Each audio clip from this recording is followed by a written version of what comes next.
La qualité de vie au travail, plus simplement dénommée par son acronyme QVT, est un concept polyphasique, dans le sens où il est employé pour rendre compte d'un large ensemble de phénomènes hétérogènes.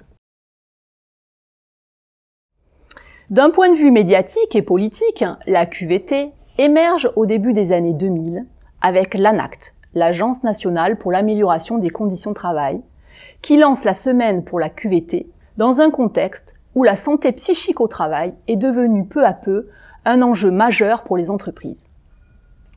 Mais il faudra attendre le 19 juin 2013 pour qu'un accord national interprofessionnel, ANI, soit signé. Il est intitulé « Accord national interprofessionnel vers une politique d'amélioration de la QVT et de l'égalité professionnelle ». D'un point de vue scientifique, les chercheurs s'intéressent au concept de QVT depuis longtemps.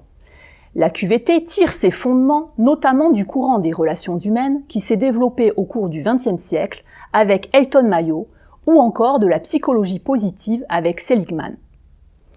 L'émergence de la QVT se situant dans le champ de la santé au travail, on notera la contribution de l'OMS, l'Organisation mondiale de la santé, à la QVT,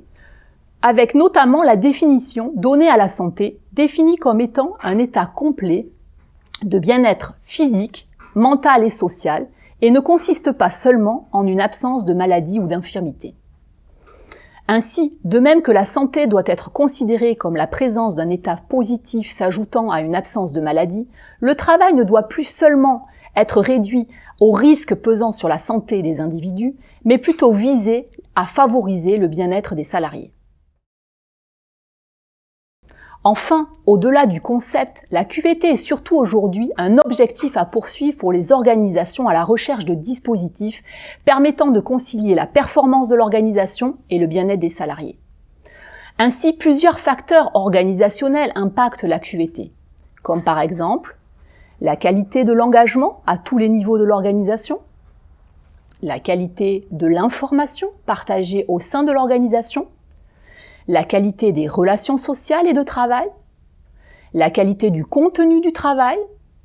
la qualité de l'environnement physique, la qualité de l'organisation du travail, ou encore la possibilité de concilier vie professionnelle et vie personnelle. Et enfin, nous finirons par les possibilités de réalisation et de développement personnel, bien sûr.